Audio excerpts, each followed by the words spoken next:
welcome again to God Talk. I don't know what you watched before me or after me, but I'm thankful you're with me now. So wherever you are, if you're in your apartment or home watching or on a computer somewhere, I'm just glad you're with me in LBN and God Talk. This is our deal. We talk about God and the character of God. Big issue today on the issue of blessing. Where is the character of God and blessing? It's an old story that I've used in preaching over the years, but I put a little different spin on it. My sons are now 26 and 28 years old. They're home, and we're going to go to Hawaii here this week. So it's nice to have them home. One teaches back in Arizona in our school there. But when they were little, Hilda had them more than me because I was out working. She was home with them, and she would sit on the couch and read to them, cuddle with them. So she's winning this parenting battle. So I thought, okay, this year I am going to be the parent of the year. So I'm taking them to IHOP for breakfast and Dodger games. I'm going to win parent of the year this year. Little parable I'm trying to tell you here. And we end up at a Sunday in San Francisco. I was speaking up north, and we had a day free. So we drive down to San Francisco, and we thought, let me go show them what Ghirardelli Square and chocolate ice cream is all about. So I used to go down there from college. Anyway, we parked a long ways away. It's Sunday afternoon. The whole world is there. By the time we get to where the ice cream is, there's a line out in the sun a long ways. There's an hour line at least. So there's a fountain, and there's some live music. And so I said to Hilda, you and the boys sit here. I will stand in line. I'm going for parent of the year, remember. So I stand in line for an hour. I finally get to the front of the line, and I order 2 chocolate cones for the boys. And we got a sundae for Hilda and I to split. They brought it to us and put a little carton. I paid the $15, whatever it was. This is how many, 25 years ago? And I pick up that business, and I turn. But I turned a little too quick, and those cones were so top-heavy with ice cream that they flipped out and landed ice cream down on the cement. In about a split second, I had to make some decisions here. I did not want to stand in line for another hour, get new ice cream. Neither did I want to pay the $15 again. Neither did I want to go somewhere in the back and find a way to get a rag and come and wipe all this mess up. So I just grabbed that ice cream cone, stuck it back on the ice cone, and gave it to those boys, and did not tell them where their ice cream had been. So we're eating away. I have my little secret until Hilda pops up with, boys, I saw Dad drop those cones on the cement before he gave them to you. This is a parable, right? So you can guess how the boys felt about that. Dad, is that true, Dad? Did you do that, Dad? And my question is, should what I did have anything to do with getting parent of the year? Should my performance, should my behavior have anything to do with whether they grant me being parent of the year? Or should they just give that to me? And that's the question. Should the blessing of God have anything to do with what we do? We know that we are saved apart from works. But the question today is, does God bless you apart from works, or does he bless you based upon what you do? In the rest of our world, smart people who work hard get better grades. People who work harder make more money. That's the deal. You work harder and you're better at sports, you're going to get to play and you'll get to be in the All-Star game. It's tied to your performance, and the blessings come from your performance. As good karma, good things come to those who do good. Every religion has some version of that. Don't we believe that Christians should win the lottery? Over in the Philippines, There was a fish farm, and at the end of a typhoon, all the fish had flowed out of their cages there, their pens, and ended up in the Adventist fish farm. People said, because he paid tithe, he got everybody else's fish.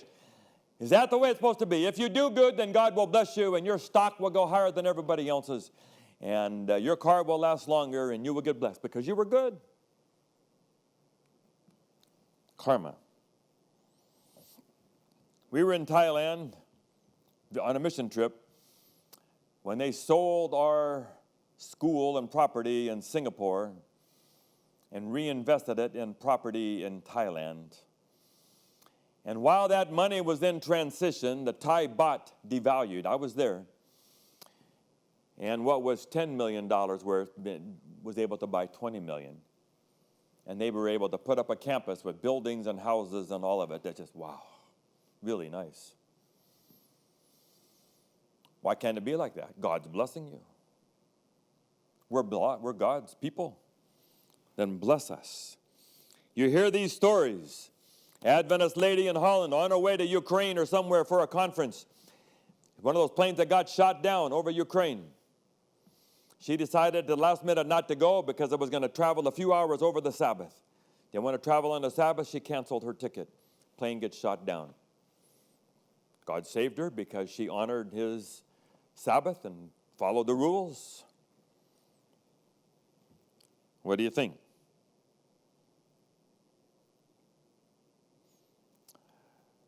There was a little girl in Detroit. Plane got shot down in Detroit. One little 4-year-old girl survived. They call it the miracle girl. Out of the whole plane, 4-year-old girl got survived. Because she was good. The same week, lightning hit a church in York, England. And people said it's because the pastor had quit believing in the resurrection of Jesus. Did God save the little girl because she was good and destroy the steeple of the church because the pastor was bad? Karma. Good things happen to the good people and bad things happen to the bad people.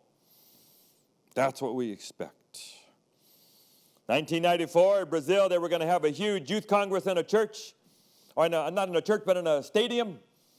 The day before, the stadium caved in. If it had happened a day later, 15,000 people would have been killed, Adventist young people. Did God do a miracle? Save 15,000 people, have the roof crash a day earlier? Same time in Rwanda, 1994, 1 million people are killed in 90 days. Good people. Does it fit?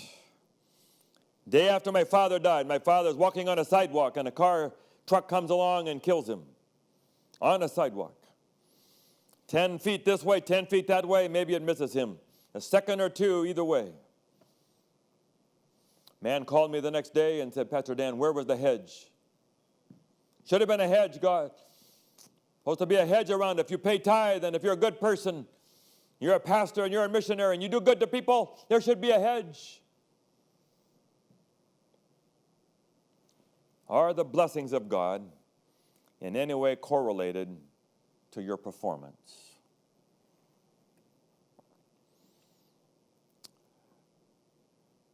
God makes people mad when he seems to bless the other side. David had the battle with the Saul. He's fighting. He's supposed to be the king, and he's out in the wilderness instead. He's been anointed to be the king. Saul won't give it up. And David is out in the mountains running and running and running away from God's king. He comes back to his village, and the Philistines have destroyed the village, or somebody. All the women and children are gone. And his own people start to pick up the stones to throw at him. And David cries out to God. Come on, God. Why are you blessing the wicked? We are your people. We carry your name. We are your covenant people. You made promises to us. Where is it? Watch the video, God on Trial someday in Auschwitz. Jewish prisoners put God on trial. We're your covenant people, so be blessing us. How can this be happening? Job. Job loses all his children and all his animals and all his riches, and he's lying there covered with boils.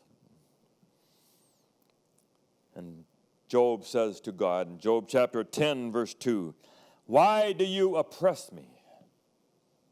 Why are you blessing the wicked? Why are you smiling on the wicked and oppressing me? I've been righteous. I followed your rules. I'm the number one following you. And you wipe me out and bless them. Something's wrong here, God. It's not the way." Mozart and his competitor, what's his name? Scaleri? Scaleri has no talent, but he's absolutely obedient to God. Mozart is bohemian lifestyle, living terrible lifestyle, and yet has unbelievable talent. And Scaleri just said, "God, something is wrong. You've got the wires crossed here. Bless me. Give me these oratorios and great music. Why are you blessing this person like this? Something's wrong." And Jesus' disciples say, "What about us? We followed you. We gave up everything to follow you. What are you going to do for us?" I have a little girl that had decided a few months ago she was going to be an atheist. She's baptized now, all right? She came up, we had all the baptisms come up Sabbath, and she hugged me, and she's terrific. But she had a little episode there where she was praying for things, and it wasn't working. And she thought, if you pray, it should happen. If you pray, God come in your life. You should be able to feel when God is in your life. She says, "I don't feel anything. I don't think he's there. Maybe there isn't a God," told her mother.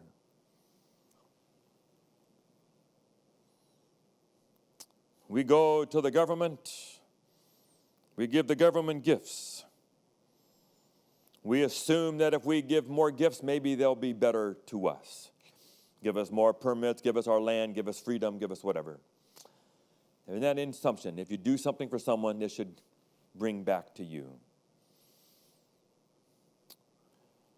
And one person in the Bible said, "God, if you'll just win this battle for me, I'll give you my daughter. If I do this for you, you do this for me.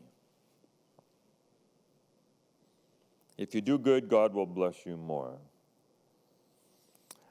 There's a few problems with this, as you can guess. God doesn't want us to crack the code. If we could just find the right key, the right things, and the right bumps on the key, and unlock the tumblers in the lock, then God will dance to our tune. And we will be able to control and manipulate God because we figured it out. Give this money, say these words, give these acts, build that building, be nice to those people, whatever it is, and God will perform for you and bless you. God doesn't want that to be the mix.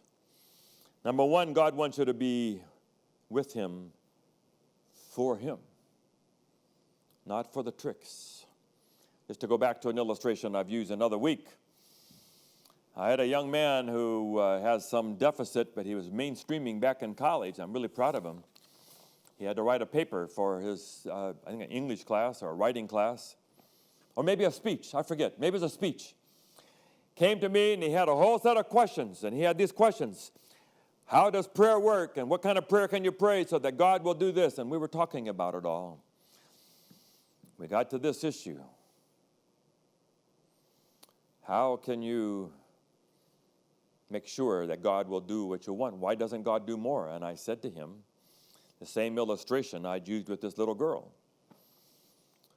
If you're a boy and you're dating a girl, and you have $3, so you take her to get an ice cream cone, and she chooses a certain kind of ice cream, and she thinks that was great, so you say, "Okay, that worked good, I'll do that again tomorrow." So you go here, and 50 days in a row, you buy her a $3 ice cream cone, and she's happy every day, until the 51st day when you don't have any money, and you don't get paid till Friday, and so you say to the girl, "Is it okay, I don't have any money today, let's go walk in the park, I'd like to be with you, and I'll get you ice cream next Friday." And she says, "No ice cream today?" "No." "Well, that's it then. Forget it."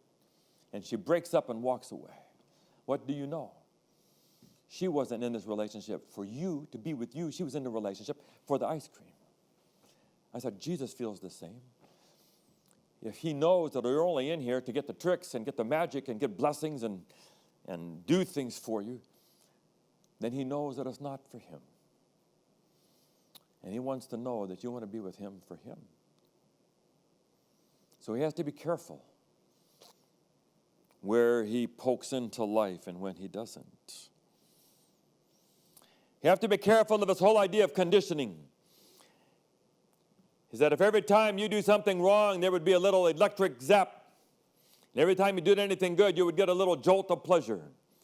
We would soon be performing for the pleasure and try to avoid the pain. Not for God, not because it made sense to us, but because we have been conditioned by these stimuli. And Deuteronomy can kind of talk like that in 28, where it says, if you'll just obey me, I will make you the head and not the tail, the top and not the bottom. Your barns will be full, you'll owe nobody. But if you disobey, these curses will fall on you. I think we have to understand these blessings and cursings are the intrinsic blessings from following God. Did the promises work? When God says, if you'll just do this, Moses begs them before he dies, if you'll just do this, I'll do this for you. 50 years later, they have forgotten God. They're worshiping other gods and idols. God is gone. Even when they had these overt conditioning type promises. Number 2, Matthew 5:43-48 is very clear. God says the sun and the rain on the just and the unjust. God is a constant. It turns out God doesn't play exactly fair. God sends the same sun and rain on everybody. He blesses his enemies. That's what he says. Love your enemies. He does it too. Doesn't pick and choose the winners and the losers of who he's going to do. And he tells a story about these people. Some people come at 8 in the morning to work, and some at noon, and some at 4 o'clock, and he pays them all the same at the end of the day. And our sense of justice says, that's just not right. That's not right, God. You work harder, you get paid more, you should be blessed more. And God just slices through that and says there is no connection between what you do and my blessing of God. Now, if you do good, you will have blessings, but it will not affect the heart of God to give you more or take away less from his side. Blessing is by grace, just as much as salvation is by grace. The idea that we're saved by grace but blessed by works is wrong and eats away at the core and purity of the gospel. Everything from God is by grace, by grace, by grace. That's what it is. In fact, he says, whatever you give up to me, I'll make it up 100 to 1. What's fair about that? There is no connection between what you give up for me and what I give to you. It's 100 to 1. There's no equivalency here. 100 to 1.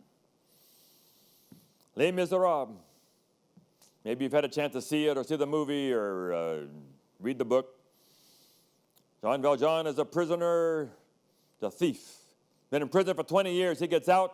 No one will let him work. No one will give him a place to stay because he's an ex-con. Finally, the bishop lets him stay in there, and here's silver everywhere. Bishop's asleep. He's a thief. Before the night is out, he can't help himself. He takes the silver, puts it in the bag, and he's gone. A few hours later, the police come, and here's Jean Valjean. And he said, we caught this man with the silver from your house. He says, you gave it to him. He said, yes. And you forgot the candlesticks. And he hands the candlesticks to him. It's not true. It's not true. And we say that's not right. He did not deserve that. He did not deserve forgiveness. We don't bless thieves. Shouldn't have done that. Get him in trouble, get your stuff back, and send him to jail and let him rot in jail. Instead, the bishop blesses him with even more. The extravagance of God's grace. God blesses his enemies. He blesses all. Your behavior and your performance has nothing to do with his blessing. He just blesses. He doesn't go by your resume. He doesn't go by your passport. He doesn't go by what the angels have written down on the record books of heaven. It's by grace. So what good does it do to be a Christian then? Is it worth it to be a Christian? What's the whole point? If it doesn't change anything because you're a Christian, he's blessing everybody the same, then why be a Christian? You're going to get the same either way. We would just want to say, yes, it's true. God does the sunlight and the rain on everybody. Jesus died for everybody. He offers heaven to everybody. That's what he does. That's who God is. What makes Christianity different from all the other world religions. And if I can just nail this point down, God is not the variable. He's not picking in the winners and the losers. He's not being preferential. He doesn't put a hedge only around my father because he was good. Blessings come by grace, and they are not earned by grace. If you want to have more blessing, then you are the variable. You need to go where God is pouring out the sunshine. If God is putting out sun and rain, then go where God is, and God is doing something, and say, let me be more where God is. Be in the sunlight. As you are where God is, you will get more. If you want more music, you download the music. It's sitting there in your iPod, iPhone. What will make the difference whether you get to hear it or not? You turn it up in your ears. God has downloaded the music. He is a constant. He is pouring out blessings every day. He is whispering to you how to maximize your life all day, every day. Learn to listen. Be in the sunlight where you can hear God's voice. I told my son the other day, he's looking to hear God's voice. Spend more time where God is speaking.